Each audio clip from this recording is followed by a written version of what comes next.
Hello, everyone. Thank you so much for joining. Welcome to the Indo-Pacific Circle and CMS College Kottayam's webinar.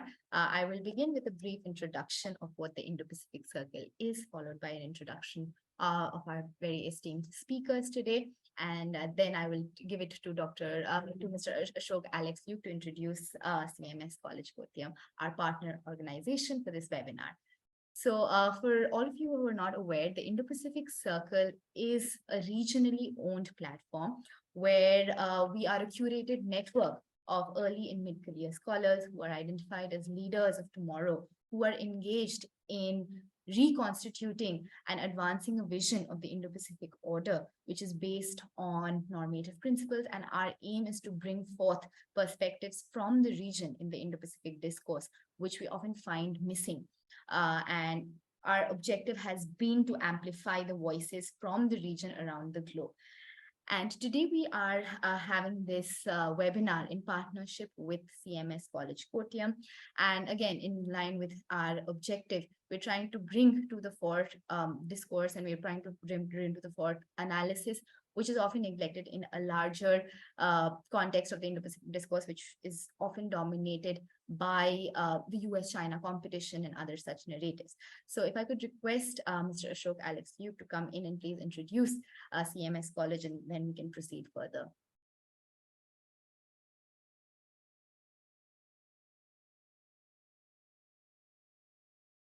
Mr. Ashok, if you can hear me, can I request you to join now? I am afraid that Mr. Ashok is facing some difficulties there, but we can come back to that later. I will then proceed with introducing our very esteemed panelists today. We have with us Don McLain Gill. Mr. Don McLain Gill is a Philippines-based geopolitical analyst, author and lecturer at the Department of International Studies, DeSalle University. We have with us also Dr. Bhagya Senaratne, who is presently serving as a senior lecturer in the Department of Strategic Studies. She received her Doctor of Philosophy from the University of Colombo for her thesis titled An Analysis of Sri Lanka-China Bilateral Relations from 1994 to 2015. She's currently the postdoctoral fellow of Global Asia at the New York University, Shanghai in China. Thank you so much for joining.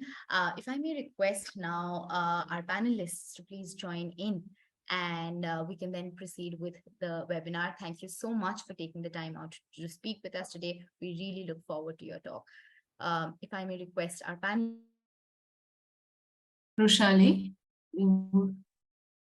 I think there's some technical issues in sharing our video. Oh, and yes, you need to give us clearance again. If you could just give me 1 minute for that. Not sure why that is happening. Just a second.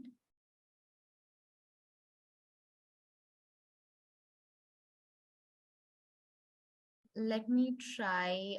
Don, if you can now try, I've made you the host as well. So I think if you can try switching. Okay, yeah, that works. That works. Right. I'll just have to figure out for a minute for Dr. Senaratne. I'm so sorry.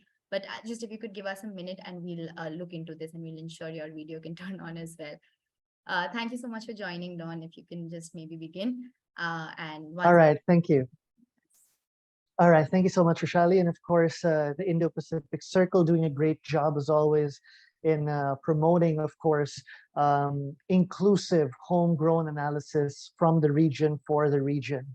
Right, and not only for the region, but for the rest of the world, given, of course, the significance of the Indo-Pacific in international geopolitical narratives. And of course, I definitely look forward to, of course, hearing the discussion of Dr. Bhagya for a very important topic as well. Now, if I may begin, I would be happy to share my slide. I prepared a quick slide for this discussion. Just give me a second. Okay.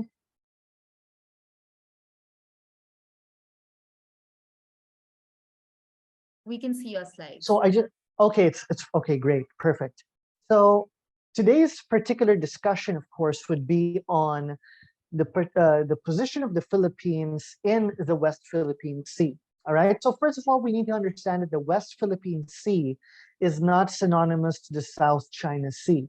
The West Philippine Sea is a portion of the South China Sea that clearly reflects the Philippine sovereignty and sovereign rights based on international law.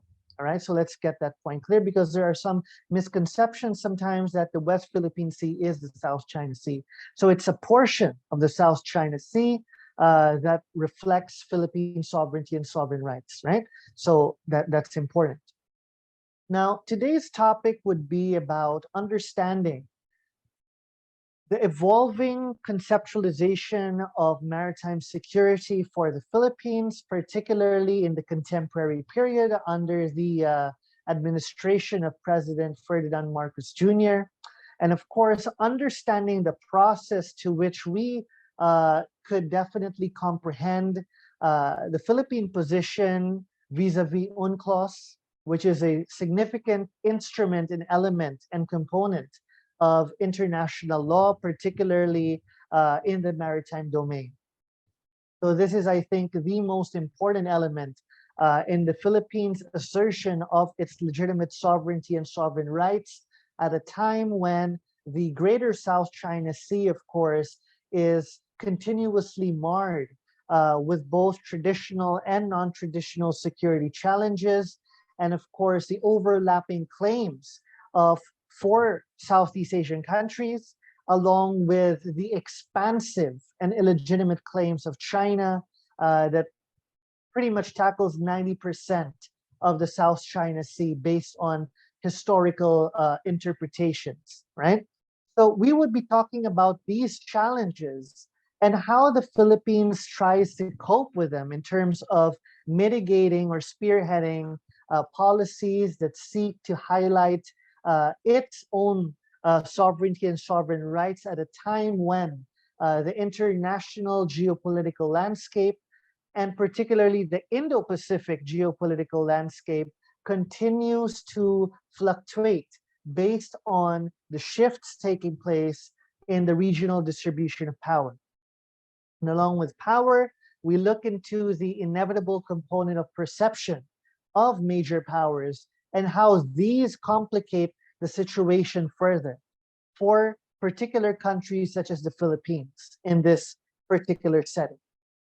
Now, when we talk about UNCLOS, the United Nations Convention on the Laws of the Sea, this is seen as a very important cornerstone when it comes to international maritime security, okay? So it tackles both traditional and non-traditional security issues that could impact the maritime domain, the international maritime domain, or you could say the global maritime domain. So this sort of provides a key pillar composed of various institutions, norms, and rules to be able to guide states on how to better manage not only conflicts, but also the distribution of resources, the exploitation of resources, and of course the trajectory towards climate governance, environmental security and safety as well. So when we talk about the UNCLOS, it's necessary for us to understand that this was an evolutionary process that was largely motivated by the role of developing countries. Okay, so the role of developing countries in crafting the UNCLOS based on a series of compromises, diplomatic channels and engagements really served as the primary catalyst for what the UNCLOS is today. Okay, and one of the major catalysts in terms of state pushes would definitely be the Philippines. Okay, so it's very important to highlight the role of the Philippines in forwarding what we know as the UNCLOS. Okay, when we talk about the Philippines is an archipelagic state. Okay, it is composed of several islands. But during the 1950s and the 1960s, and even prior to that, well, let's look into the 1950s and the 1960s. There was some sort of an international consensus, particularly among the major powers, towards understanding the role of the high seas and the territorial waters. Okay? And the problem here is that archipelagic states such as the Philippines, composed of several islands, right? They have tiny pockets of bodies of water within these islands, okay? And in the 1950s and 1960s, these pockets of water were considered as the high seas, okay? So they were not considered to be within the jurisdiction of the archipelagic state, okay? And this was problematic because you have here your sovereignty within each island, but the water pockets between these islands were not subject to one sovereignty or even sovereign rights. And this was open, this was the high seas, okay? So that is also a problem when it comes to not only security, but also the exploitation of resources, of maritime resources. So the Philippines in particular, being an archipelagic state, pushed for the archipelagic doctrine, which is well enshrined in UNCLOS today, okay? And this talked about the unity of land and water, that you could not separate the pockets of water within these islands and take them away from the jurisdiction of the overarching state. And the need to recognize how archipelagic states such as the Philippines, such as Indonesia, for example, are entitled also to the waters within these islands. And they should not be treated as high seas, but also as part of the high seas, but also as an integral component of sovereignty and sovereign rights. So the role of the exclusive economic zone was in fact pushed by developing countries such as the Philippines. So the exclusive economic zone concept was not really widely used in the 1950s and 1960s. And this was the process of compromise that was largely spearheaded by developing countries in pushing for the inclusion of the EEZ in UNCLOS. So this was the stage where the UNCLOS negotiations were, of course, materializing, or at least were sort of, coming about. And the role of developing countries, and of course, the push for an extension of the continental shelf as well, in line with the EEZ, was also something that was spearheaded by developing countries such as the Philippines. And because of that level of compromise, UNCLOS now continues, the UNCLOS that we know today incorporates these particular elements. So if we look into the UNCLOS in a general perspective, the UNCLOS is very significant, it's very comprehensive, but just for the sake of breaking it down within 15 or 20 minutes, it's good to look into key aspects of UNCLOS that would really help us understand the current predicament of the Philippines and what it is facing today in the South China Sea in general and the West Philippine Sea in particular. All right. So when we look into the concept of the territorial sea, all right. Now this is 12 nautical miles from the coastline, and this is where countries have sovereignty over the territorial sea. That's why they call it the territorial sea. So they can exercise significant and full sovereignty over this area.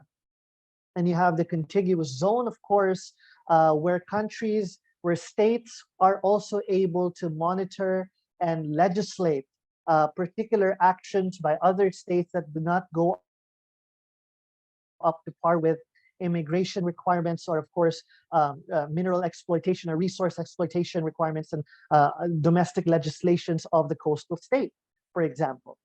And then you have the exclusive economic zone, which is at 200 nautical miles from the coast. Now, the EEZ is not subject to sovereignty, but rather subject to sovereign rights. So the state does not have sovereignty over its exclusive economic zone, but it has sovereign rights, which means that it has the capability to exploit the resources within its exclusive economic zone. So the West Philippine Sea in particular encompasses the whole exclusive economic zone of the Philippines, just to make it clear. And the term was, the West Philippine Sea as a term was actually introduced within the government of former President Benigno Aquino III. And this was the time when China continued to step up its assertive and belligerent activities in that side of the South China Sea, which is well within Philippine sovereignty and sovereign rights.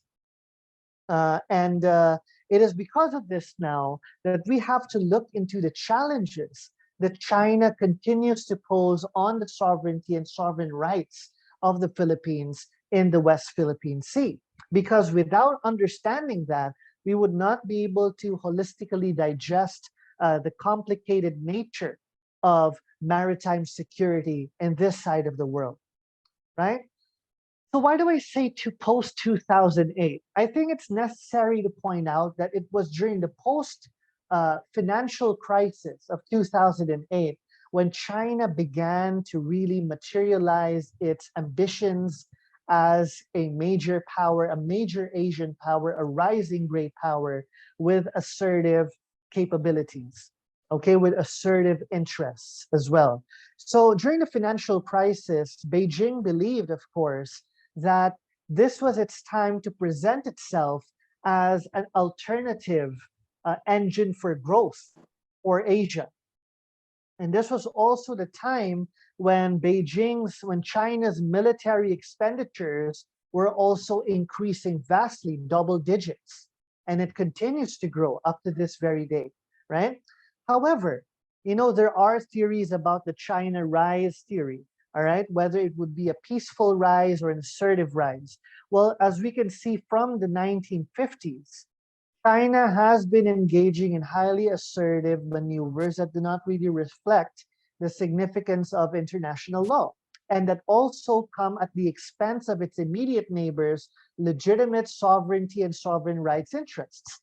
Okay, so in the post-2008 period, that's when we saw how, and we are continuously seeing it as well, the evolving nature of China's regional designs, particularly in the Western Pacific.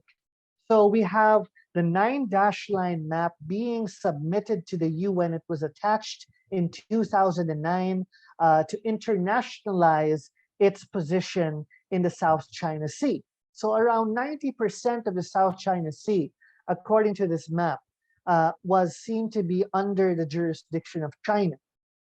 And today, China continues to formalize de facto exclusionary policies against extra-regional countries that try to conduct freedom of navigation. So according to UNCLOS, freedom of navigation is also possible within the territorial waters, even in the EEZ or the contiguous zones, right? So it is part of the freedom of navigation operations.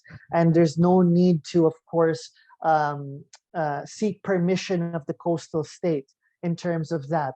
However, China refuses to adhere to that despite signing and ratifying the UNCLOS in the 1990s. Okay, while we could agree that India also seeks some sort of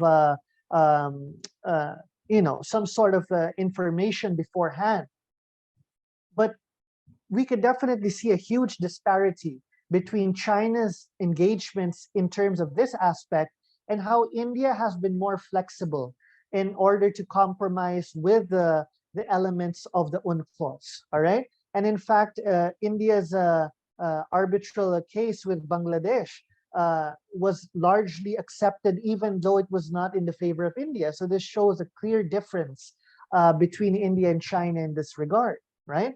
And if we look into the early first half of 2011, there were at least 6 major incursions in Philippine waters by the Chinese Navy, the PLAN, the plan. In 2012, there was an intense standoff between China and the Philippines within Philippine EEZ in the Scarborough Shoal. And in fact, this led to China's de facto occupation of that shoal within Philippine waters since 2012. And a similar case occurred in 1995, Mischief Reef, all right? And this was when the Philippines decided to withdraw its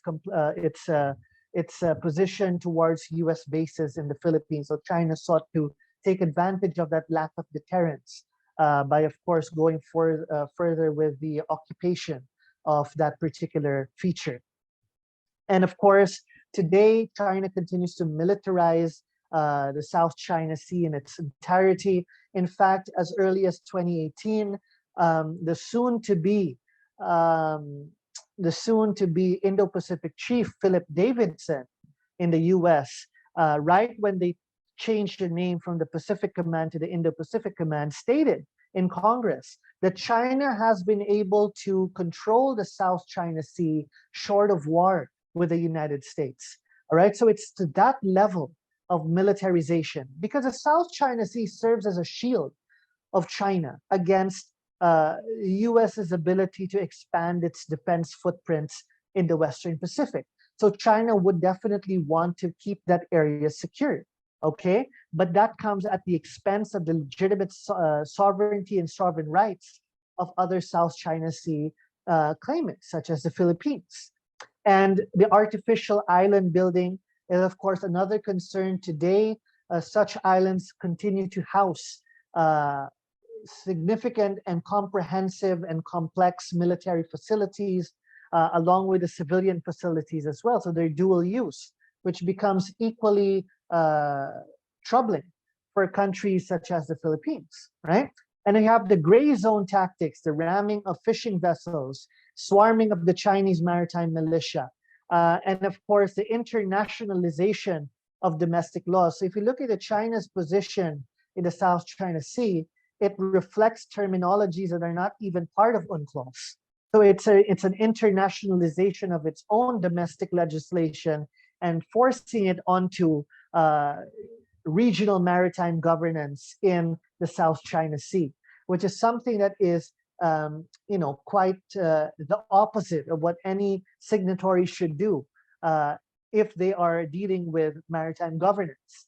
So that's the issue that the Philippines continues to face up to this very day. Just a few weeks ago, China again engaged in belligerent activities against the Philippine Coast Guard. It water cannoned Philippine Coast Guard vessels that were on a resupply mission in the Ayungin Shoal, which is well within Philippine EEZ, and China blocked it.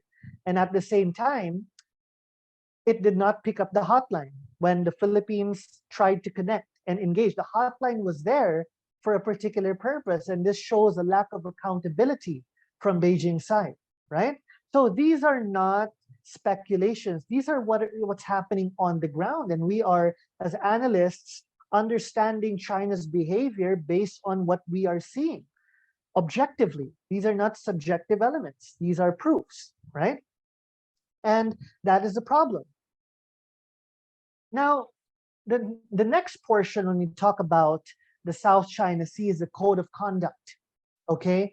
The code of conduct is seen as one of the most important measures that could be taken to avoid any sort of further escalation into the South China Sea. However, I've argued on several occasions that it is unlikely for a code of conduct to materialize in a way that we would want it to be. And if it does materialize, it would not be effective. Now, here's the reason why. If you look at China's behavior since the 1950s, or at least since the takeover of communist China in the late 1940s, we could look into these patterns and have our observable assumptions based on what could be expected in the future. Okay, so very briefly, the initial stages, the first 2 decades of China's, the communist regime in China saw an attempt to expand its territory, okay, at the expense of others. You have Tibet in the 1950s, you have Aksai Chin in 1962, you have Shaksgam Valley in 1963, and these were all done in order to enhance its territorial ambitions, okay? So it was already territorially, it was already looking forward to investing in expanding its territory at the expense of other sovereignties. And this is, in fact, quite troubling. And in fact, unfortunately, during this time, particularly in line with Aksai Chin and the Shaksgam Valley, India was not really convinced that China could be this belligerent to that particular stage. And in fact, unfortunately, it had to be, it had to get that sort of realization through these motives, okay? Now, however, going back to the South China Sea, China was still significantly weak in this point, all right, in the 1950s, 1960s, even in fact, up to the end of the 20th century. And it was equally wary of the United States at that time. So what did it do? It engaged in territorial concessions with Southeast Asian countries, such as Myanmar, for example, in order to trade. It's a trade-off. It's a transactional approach. I give you territorial concessions, but you have to pledge your neutrality in terms of the US. So you would not allow yourself to be used as a staging post of the United States against China. And this was done by Zhou Enlai in 1956, but was followed up in the 1960s towards Burma, for example. However, towards 2000s, right? In the 1970s, there was that sort of the cool down between the US and China. And at the same time, the communist split between the Soviet Union and communist China in the early 1960s, right? So the normalization of ties between the US and China allowed China to benefit from the established rules-based order. Getting into liberal financial institutions allowed China to grow to the extent that it has grown up to this very day. There's no other reason. It was because of its integration in these institutions, right? So it did not want to upset the West during these early 2000s. But at the same time, it had its vision. It had its ambition to expand and solidify its sphere of influence, right? So in the early 2000s, it engaged in a friendly neighborhood policy, all right? It engaged in a friendly neighborhood policy with Southeast Asian countries, showing that it is willing to be a team player. And this is where the Declaration on the Code of Parties in the South China Sea, or the DCOC, right, that was initiated in the early 2000s. However, China made it clear, at least, that it would not resolve any outstanding territorial issues. Rather, it would just set the tone for a potential resolution. So it was just an informal adherence to maintaining some sort of order, friendly order within the South China Sea, because this was crucial for China to have a conducive neighborhood to channel its growth, but at the same time not also upsetting the West. However, in the post-2008 era, China received that level of confidence in the Western Pacific. That's also when it began engaging in far seas operations into the Indian Ocean. It started off with a very benign counter-terror operation, counterinsurgency operation, anti-pirate operation rather, in the Gulf of Aden, right? But now the situation is much different, as many of you all are aware, in the Indian Ocean region, both the Western Indian Ocean and the Eastern Indian Ocean. And I think Roshali does a great job in talking about the Western Indian Ocean region as well. And we look into, of course, the trajectory of what we are seeing now. China continues to solidify its presence in the South China Sea and the greater Western Pacific to the point where it has not only altered the balance of power, but also the balance of geography to its favor. So now we could ask ourselves, would China still be willing to subject itself to a code of conduct given this pattern? And if so, would it really be binding? See, that's the argument that they are facing up to this day. You know, the China says it should not really be binding, and if it's binding, it should not involve, let's say, the 2016 arbitral ruling that really was not in favor of China's expansive claim. That it should be devoid of those things. And China has also been making inroads within ASEAN.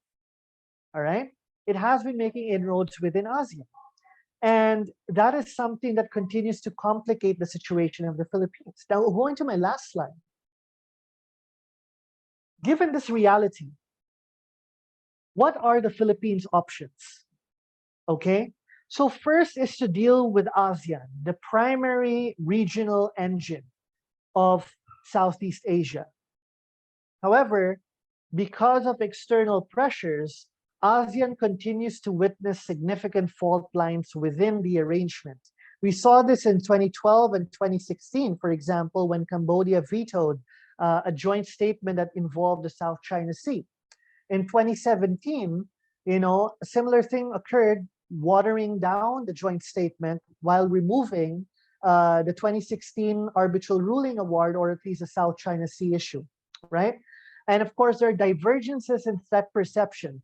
ASEAN members are a basket of mixed perspectives. You have different forms of governance and different threat perceptions, all right? So because of that, a singular approach to maritime security is not available. And in fact, because of that, the first ever maritime drills that were about to take place was taken away from the South China Sea, all right? So that was because of the mixed perceptions of states in Southeast Asia.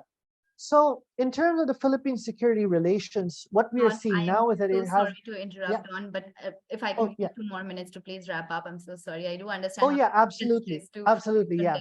Yeah, I think I was enjoying myself a little bit too much. All right, so let's go to the last portion, all right? So what to expect now? Well, what the Philippines is doing now is that it's deepening and broadening its alliance with the US. You could see that with the expansion of EDCA, narrowing the functional gap with the hub and spoke system in the Western Pacific. So Japan, Australia, and the US and the Philippines forming each other a more conducive approach. And of course, enhancing partnerships with non-traditional partners such as India. But again, at the end of the day, it would need consistency in its policy and presence in the West Philippine Sea to actually make a difference vis-a-vis China in the West Philippine Sea and the greater South China Sea. So again, thank you very much. And I apologize for extending a little bit too much. That's the issue with PowerPoints. I enjoy myself a little too much. Thank you so much, Don. It was extremely enlightening, and you've given us a very good context, and you went into the nitty-gritties of this. I understand how difficult it must be within the time constraint, but you did a wonderful job in that. I'm sure we have a lot of questions. I know I do. But we will now move on to Dr. Senaratne. I will be transferring the host privilege to you. So in case you want to share your screen, you should be able to do that. Once again, thank you, Don. Dr. Senaratne, I've just made you the host. I think you should be able to switch on your video and use the screen.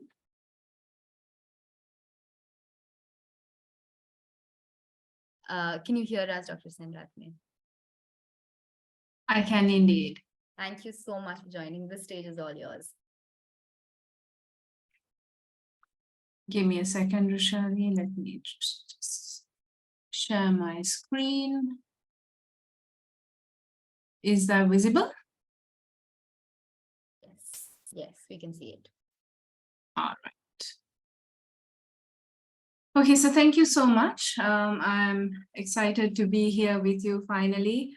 I think the Indo-Pacific Circle has been wanting to organize events of this nature for a long time. So I think kudos to Roshali and Amba for putting this together. And I'm really excited to be able to speak alongside Don on this topic. Now, Don has spoken a lot about the South China Sea and the various problems that the sea faces, but I'm going to move towards the Indian Ocean region and talk of some of the competition in this space. Now, unlike the South China Sea, you would understand that things in the Indian Ocean are somewhat different. The feelers are different, the players are somewhat different, and the overall atmosphere is very, very different to the kind of heated atmosphere you feel and see in the South China Sea. Speaking of China, I am actually talking to you from China, so that's also something we need to take into consideration. So over the next couple of minutes, I'll be talking to you about maritime competition in the Indian Ocean region. And during my presentation, I'm going to talk to you about four questions, which are: what is the nature of maritime competition in the Indian Ocean region? How does this impact the smaller countries in the Indian Ocean region? Thirdly, what are the maritime security threats that the Indian Ocean region experiences or faces? And what's the UN's role in creating a safe space? So I'll be taking you all through these four branches over the next couple of minutes. So First things first, let's give an overview of the maritime competition in the Indian Ocean region. Now, if I were to give you a broad understanding, just a brief overview, it will be, I would say, one phrase would be a mix of traditional and non-traditional security-driven competition in the Indian Ocean region. So that's a very broad stroke of what is happening in the Indian Ocean part of. So what is this? So generally speaking, there is a power rivalry in the Indian Ocean region between, as Don was talking, China has moved into the Indian Ocean region. So we see China as a large player making a bit of noise here.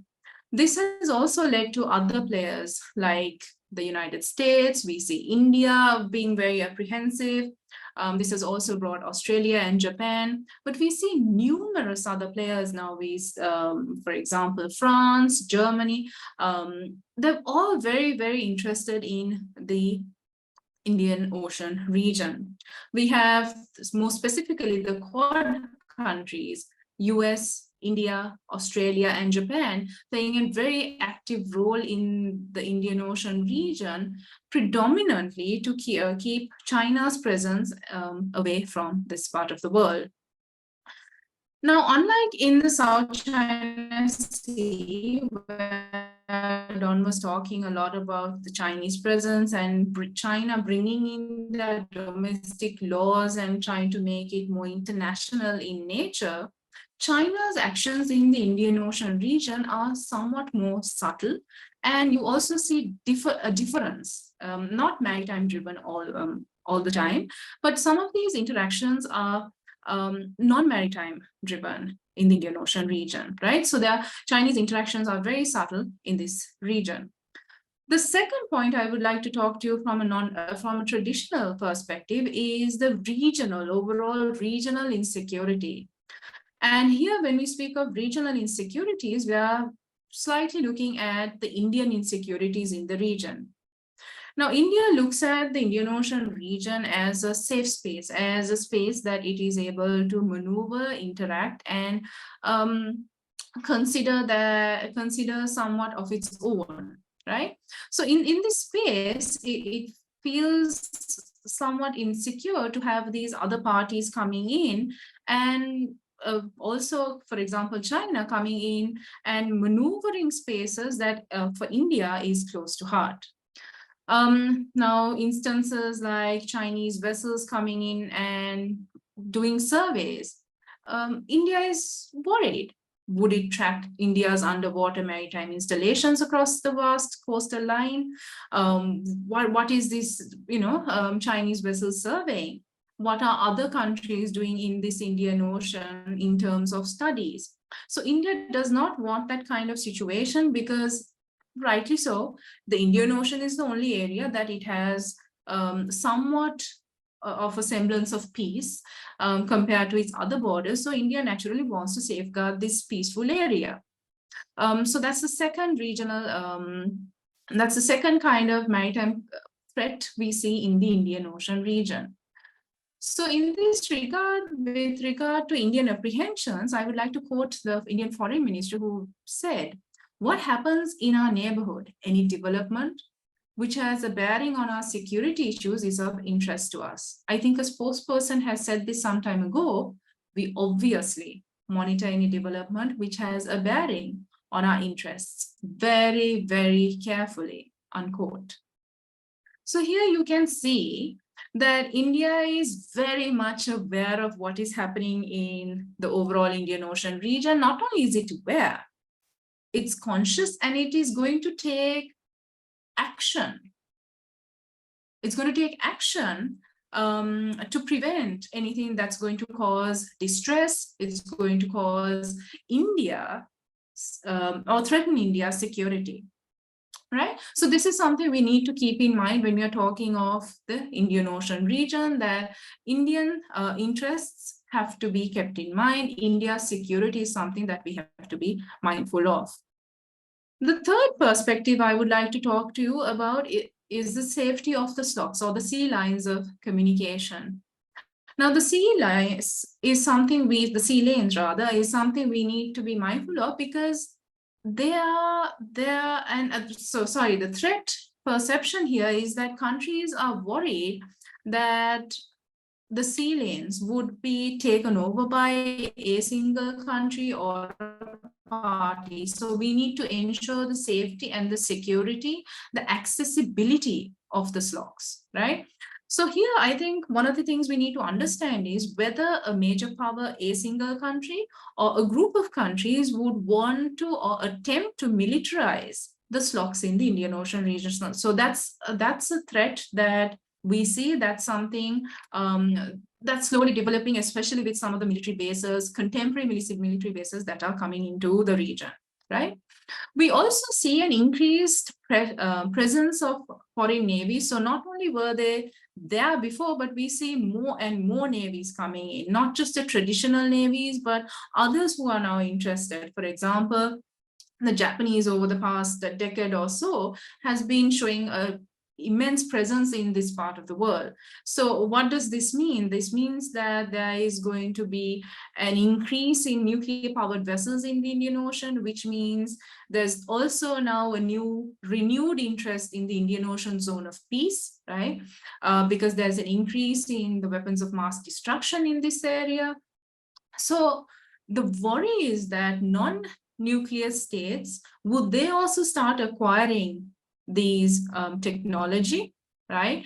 And the potential use of WMDs in the Indian Ocean region, either by state actors or non-state actors, being terrorists, right? So this would have disastrous consequences on not just the states, but its people, and also the marine life in the Indian Ocean region.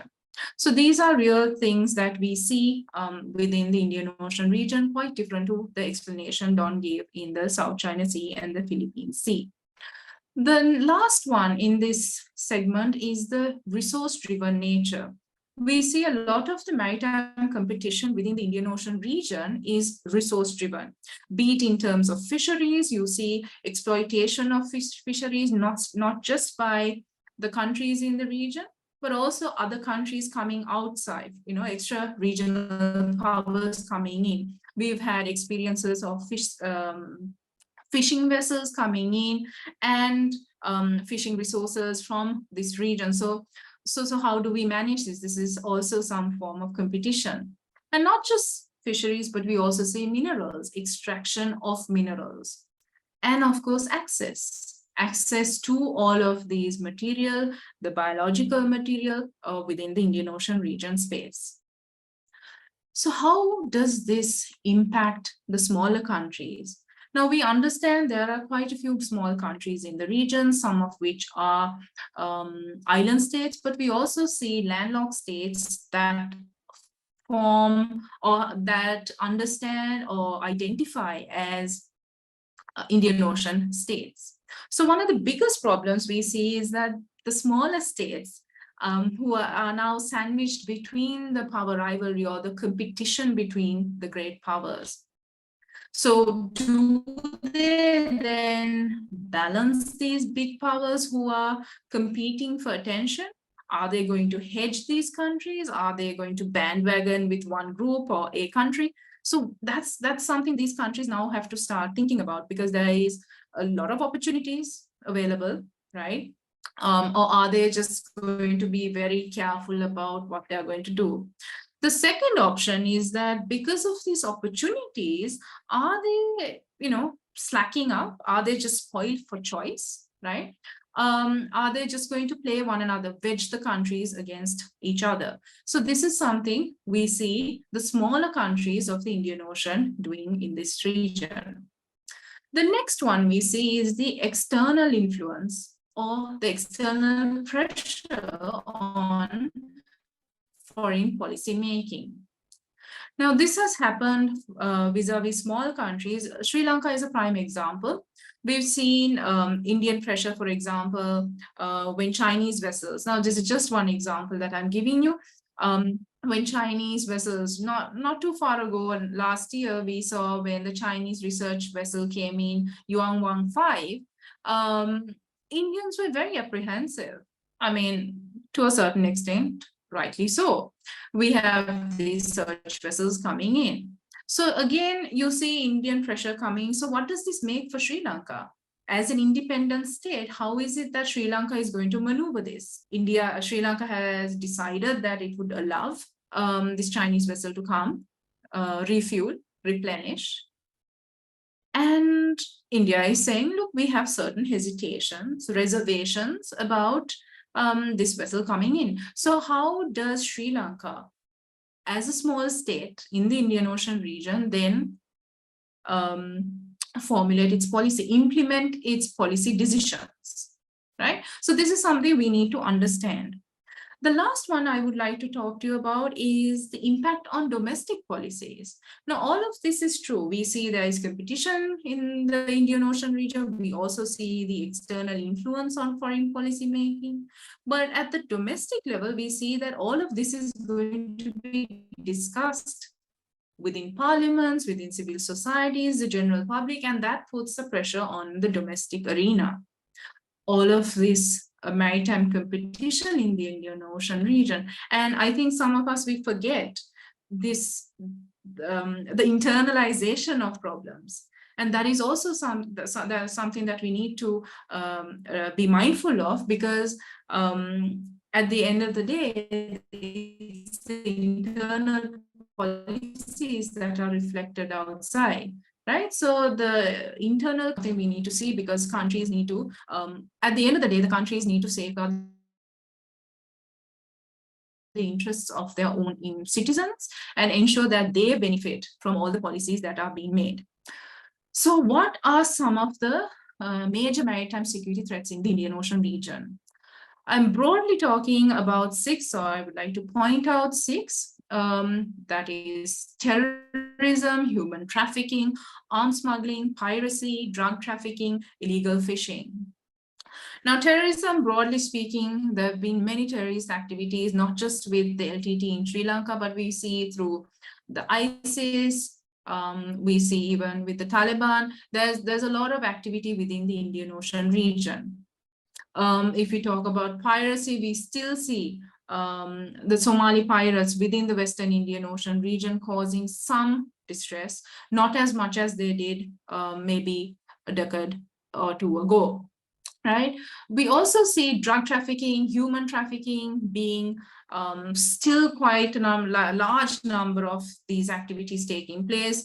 Drugs actually coming in a lot more than they used to before. We have statistics from the Sri Lankan Navy that is patrolling large parts of the Indian Ocean, apprehending at least 2, 3, sometimes more than that tons on a single setting. Right, so this is really true. And illegal fishing, like I told you before, this is also something that is very much there, which is a concern, because it also impacts the livelihood of the citizens of these countries, of the Indian Ocean countries, and predominantly the island states in the Indian Ocean region. When there is resource extraction, when there is when there are all these vessels coming in, illegally fishing and extracting each other's resources, what is left for the people of the Indian Ocean region? So in this space, I believe I should be wrapping up a little bit, right, Roshali? Yeah, so in this sense, what is the UN's role? How is the UN creating a safe space? So I have 4 broad areas that I'm going to quickly point out. First is to prepare regulations. So today, I think we're talking about UNCLOS a little bit. So I think UNCLOS is the broad framework that the UN has to sort of look at how to go about it. How are they then going to ensure that this is taking place? We also see through the UNCLOS, they taking cases for extensions of EEZs, or looking at specific boundaries within that countries bring up with regard to their resources and extraction of resources. So these are things that they look through UNCLOS. You will also see that the IMO, the International Maritime Organization, is there within the United Nations to ensure the implementation and monitoring of laws, right? That's one of the biggest things that we see the IMO is doing. And of course, to ensure even if it's not non-traditional, like pollution, environment, ensuring that these spaces are also safe is something that we need to keep in mind. Now, an interesting thing, I think, is the United Nations Office on Drugs and Crime, the UNODC. Here we see the UNODC has a lot of capacity building programs. Just recently, I was talking to someone at UNODC, and they were talking about a variety of programs that they're doing across various countries in the Indian Ocean region, from Mauritius, Seychelles, to Bangladesh, Maldives, Sri Lanka, you name it. There are so many programs, be it in terms of working with the Coast Guard, policing. Now in Bangladesh, for example, because there is a lot of waterways, they are partnering with the police and giving them vessels, boats to kind of monitor the rivers. So there is a lot of things that the UNODC is doing to ensure that we are creating a safe space, not just in individual countries, but in the Indian Ocean region as a whole. And I think the broader picture here would be the ISA, the International Seabed Authority, because there's a lot of resources that are being extracted and resource issues related to resources. I think we can talk of the ISA, which is there to organize and control all mineral resource related activities in the broader area. I didn't put a picture of the UNCLOS, the maritime borders, but the overall high seas that we see. So this is an overall understanding of what's happening in the Indian Ocean region and how UN and also individual countries can play a role. So with that, Roshali, I would like to wrap up. It's also quite late here for me. So if there are any questions, I'd like to quickly take them before I am able to head off. Yes, thank you so much, Dr. Senaratne. And this is for all our audience members, as well as Dr. Senaratne pointed out, she's joining us from China. And I know it's late there, and I know you have commitments, and we really appreciate you taking the time out. And also, this was such an extremely interesting perspective that you provided, in which many ways complements what Dawn was just talking about. And this was a conscious choice where we wanted to bring out the sort of like the distinct and yet interrelated situations across the South China Sea and the Indian Ocean, which I think you captured very beautifully. So thank you so much. We have about 10 minutes and we will open up the question and answer session now. I will request all the participants to please use the Q&A session box there. And I'll start by maybe using my privilege as the chair here with a quick question each for Dawn and for Dr. Senaratne. Dawn, I would like to ask you about maybe, you spoke about how China is using UNCLOS to internationalize its position with regard to the maritime disputes. Do you think that smaller states like the Philippines have failed to effectively do that? If they have, what do you think are the reasons for that? And Dr. Senaratne, in your presentation, you provided a very, very holistic overview of what the current situation of the maritime competition in Indian Ocean is. If I may request you to take a futuristic perspective and tell us, how do you see this panning out, say in another 10, 15, or even 20 years? Like, what will it look like, and what role do you see the non-traditional security threat that you pointed out playing in the maritime competition? Dr. Senaratne, if I may request you to first go, because I do understand you have a place to go. And meanwhile, I'll be collecting the questions through the question and answer box and placing it to our speakers. Over to you, Dr. Senaratne. I will again transfer the host privilege to you so that you can use your video. All right, I'm back. So Roshali, you wanted a futuristic perspective. So I think playing out based on the current dynamics, one of the first things is we'll see a more, I think, active role played by China in the Indian Ocean region. That's something that's been taking place. And I think going forward, you'll see more of China, which means, again, all the countries are going to be very, very apprehensive wondering whether this is going to be a replay of what's happening in the South China Sea. Would there be a significant presence in the Indian Ocean region from China? And I think Indian apprehensions will also skyrocket based on this. I think one of the biggest things is whether China will use the Belt and Road Initiative for something other than economic and cultural engagement. We've seen, even though the Chinese sort of rhetoric, various commitments have been that they will not have military bases in the Indian Ocean region. We saw that changing in 2017 with Djibouti coming up. So whether there'll be other similar spaces coming in. Now, I think for the largest or the longest time, we've seen quite a lot of conversation around Hambantota, whether Hambantota will be one similar, sort of base, but Sri Lanka has put that to rest with, transferring its Southern Naval Command there. So I think the future trajectory would be that a very strong presence by the Chinese. And you will see, Roshali, it's not just the more traditional angles that China will take into account, but it could be in terms of resources, engaging in resource extraction. Chinese vessels are known to be, for example, even within the Sri Lankan waters, there's been a lot of presence by the Chinese fishing vessels, right?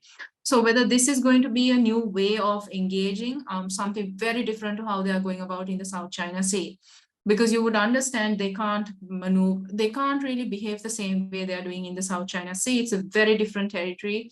And also in terms of support, they do not have the same kind of support as they do in the eastern part. So here it's more about resource extraction, spreading its tentacles in the region, and with regard to how the other countries are going to interact and react to this. You would also see that going forward, most of the countries, now you would say, yes, you would say, perhaps say France is very present in the Indian Ocean region because of their presence rather in the Indian Ocean region, Reunion Island and all. But you will see that other countries, even Germany, they're having an interest, they're bringing in the maritime presence. So I think going forward, you will see a lot of foreign militaries, foreign interest in the Indian Ocean region. So I think there's going to be somewhat of a replay of the 60s, 70s, where there was a lot of presence of these foreign militaries and increased engagement through military means, but also economic engagement. I think that is something that we will see going forward. Right. Thank you so much, Dr. Senaratne. Dawn, before you answer the question, we have one question which is for both the panelists, which I'll take because given Dr. Senaratne's time constraint.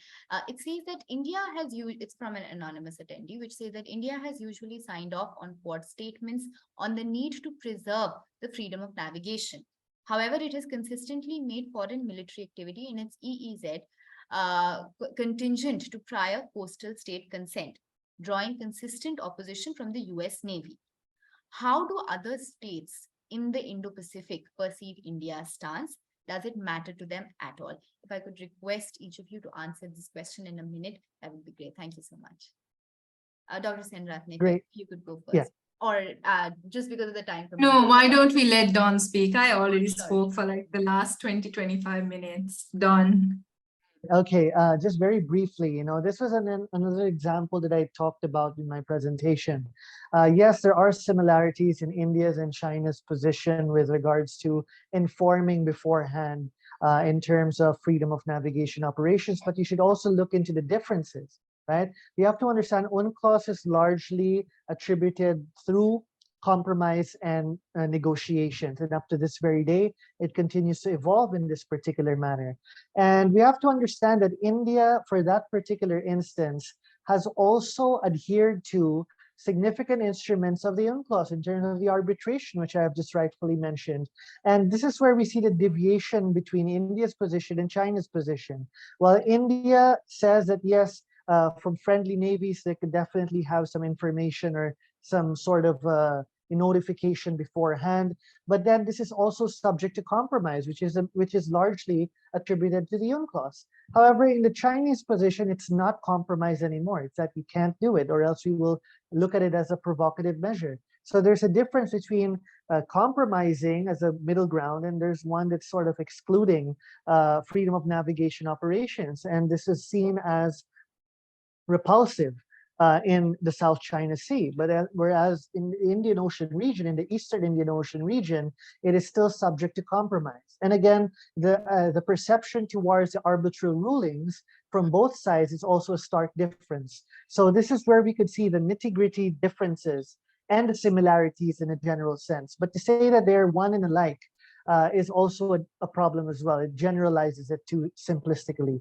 And last point, very last point, when we talk about, of course, the adherence to international law, even Western countries are also not up to par with that. If you look at the Chagos Island, for example, Mauritius, the International Court also ruled in favor of Mauritius, but still that is not being up to par up to now. So there are inconsistencies, definitely. I don't think there's a pure, perfect incorporation of the rules-based order, but compromise is needed. Right. Thank you so much, Don. Dr. Senaratne. So adding to what Don said, I think the question last part was about the states, Indo-Pacific states. So I think Indo-Pacific states are very clear that they want to be able to make their own decisions, their own rules with regard, not own rules, but in the own position with regard to these laws. So I think even though India has certain apprehensions, individual countries are of the position that they should be able to decide who will be within their borders, who is going to be within their EEZ. Now, I think when we talk of Indian EEZ, Sri Lanka falls very close to India's EEZ, right? And navigability within these spaces also means there should be some consent, some agreement, some understanding from within Sri Lanka also, and even to a certain extent Maldives. So I think these countries are very conscious that as independent states, they should be able to decide who will be going through them. And I don't think as independent states, they would want India's constant influence in these decisions. Right. Thank you so much for that. We have another question, which is from Amba, who I'll take a quick minute to give a shout out to. Has been instrumental in organizing this webinar and for all our IPC activities.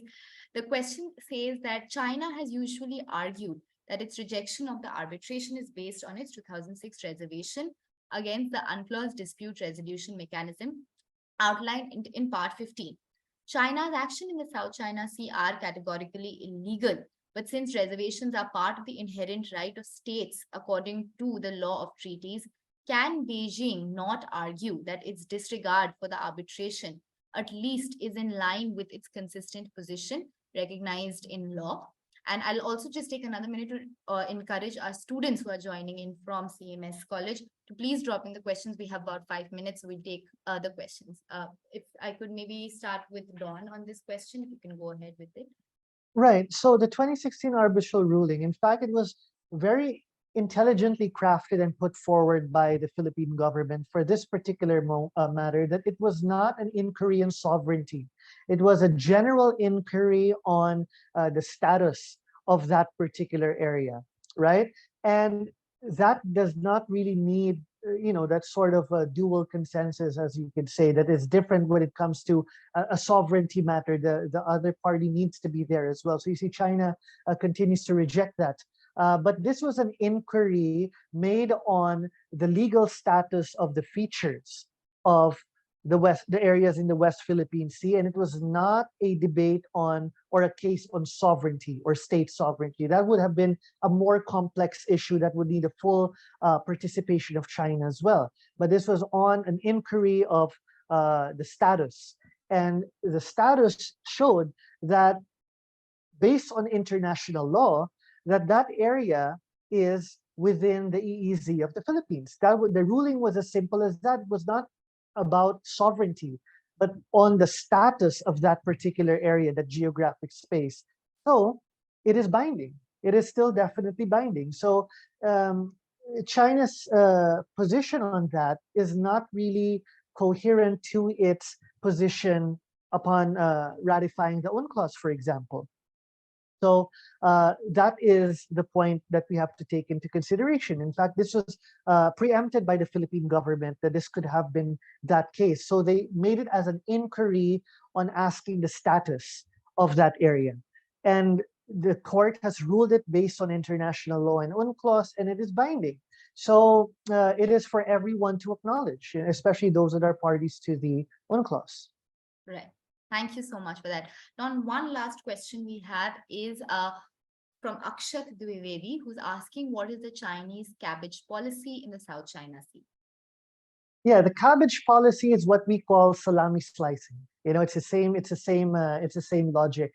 This was put forward by General Zhang, if I'm not mistaken, talking about swarming particular features in order to slowly revise the status quo and make that feature part of China's jurisdiction. So that's part of the whole salami slicing approach that we're seeing now, using soft, sharp, hard power without the overt use of military force to be able to sort of alter the status quo to China's favor. So we use the maritime militia, the Chinese maritime militia that continues to swarm features in the Philippine EEZ, within the Philippine EEZ. So that's basically the cabbage strategy, buying time and without the use of military force to be able to alter the status quo. It has been successful in the East China Sea and continues to be successful in the South China Sea. So the problem now is China can actually continue to operationalize its strategic goals without the overt use of military force. There need not be a hot war in the South China Sea for China to gain its strategic ambitions there. And it has been doing so since the late 1990s, or early 2000s. It has been doing that without the overt use of of a military force. So that is a problem of the treaty alliances, that gray zone activities, this cabbage strategy or salami slicing strategies, do not necessarily trigger the defense clause of treaty alliances. So it's not, it can't be operationalized. Right. And because of that, China feels that there's no risk. And it continues to do that up to this very day. Right. Thank you so much, Don. With that, I will close this question and answer session, but I do encourage all our attendees and especially the students who've joined. If you have more questions, please send it to us over email. We will get in touch with Don and Dr. Senaratne with the same, and we will facilitate the communications. But thank you so much to both our speakers, Don and Dr. Senaratne, and all our attendees for joining. I will now hand it over to Mr. Ashok Alex Liu for the concluding remarks. He's from our partner institution, CMS College Kottayam. Over to you, Mr. Ashok. Thank you, Roshali. And first of all, thanking Indo-Pacific Circle for organizing this webinar. And my special thanks to Dr. Don and Dr. Bhagya. Well, it was a wonderful lecture and covering almost all aspects of the Indian Ocean region and South China Sea. Well, I very often talk with my students with regarding to the latest developments, what is happening in international relations, and particularly in the Indian Ocean region. They're undergraduate students of history and economics, so I'm trying my level best to take them to the world of international relations by citing them what are happening, the latest developments. I think some of them have joined and they have got a glance idea about the incidents which are happening here. And thank you very much for this lecture. And if you can I have one question to either to Dr. Don or to the other? Is there time for that yes, one question? Please. Dr. Senaratne unfortunately had to leave, but if you have no problem. Okay, I think that Don can handle it. Well, Dr. Don, you spoke about the South China Sea dispute. I remember that in 2016 there was a judgment which was favorable if I am not wrong, I think it was favorable to Philippines by the International Court of Arbitration with regarding to a territorial dispute in 2016. So what is the status right now? Has China vacated that particular territory? Has it given back it to the Philippines? Or still is it holding it? I don't know exactly, I forgot the exact name of that particular territory, but I remember that there was a dispute and the judgment was in favorable of Philippines. So can you just tell me the status of it? All right, thank you, Mr. Ashok. I really appreciate it. In fact, we were talking about it. That was the arbitral ruling of 2016, particularly asking for clarifying the status of one portion of the South China Sea, which also it falls under Philippine EEZ. And the ruling clearly states that this area is in fact within Philippine EEZ. And because of that, it shows that China's 9-dash line is not seen as something legitimate based on international law, but rather a figment of history, of Chinese history. And unfortunately, the situation is far from over. There continues to be, continuous assertive activities from China in the West Philippine Sea within Philippine exclusive economic zone. And I believe that the situation will continue to persist until that significant cost will be applied on China's gray zone activities in this part of the world. Okay, Don. Okay, just one more thing to ask you. With regarding to the allies in the Indian Ocean region, well, as far as I'm aware, I understand that most of the countries are allies of the United States. For example, if it is Indonesia or Singapore or Australia, but can you name one ally apart from Cambodia who is aligned with China? Well, if you talk about the Indo-Pacific region as a whole, then there are several countries that continue to fall deeper within China's sphere of influence. You have Cambodia, you have Laos, you have Myanmar under the military junta because they are seeing China as a source of economic growth. And of course, you have in other parts of the world, you have in the Indian Ocean region, you definitely have Pakistan that continues to bank on Chinese support. And of course, these are few of the countries, of course, that continue to bank on China's support, particularly financially, economically, and in terms of development. What about the small island nations, like the Solomon Islands or something like that? If you look into the Southern Pacific, you have to understand that they are now trying to balance off the equation in terms of balancing the relations with Australia, for example, which is considered to be the traditional regional power of that area, and increasing relations with China. However, as we can see, India continues to be making significant progress in this because the Pacific Islands themselves are aware of the challenges of relying too much on China, particularly in the security end. In fact, the initiative from China to have some sort of a multilateral security pact also failed because of a lack of consensus in the Pacific Islands. And they're now looking for alternative partners that would help them hedge between China and the West and Australia, for that matter, and that is India. In fact, Prime Minister Modi's recent trips to the Southern Pacific has been the trip has been quite successful, and up to now there continues to be constant high-level engagements. And I believe that our Indian warship also conducted a goodwill visit, if I'm not mistaken, in the Southern Pacific. So these are all areas that would benefit the Pacific Islands. They would not want to choose because of their limited options. You're looking for alternatives. So you're not expected to take one particular side, but to really balance their options based on their interests. Okay, thank you. Thank you so much. Thank you so much. At that juncture, I will come in and firstly thank Mr. Ashok Alex Duke, also who's been very supportive from the start and involved in the very nitty-gritties of this webinar. Thank you so much. I hope your students have benefited from this, and we look forward to more joint collaborations. And once again, thank you so much to Dawn, to Dr. Senaratne, to all our attendees. It's always a pleasure hosting you, and we look forward to your participation in our other future events as well. Thank you so much. Thank you. Truly appreciate it.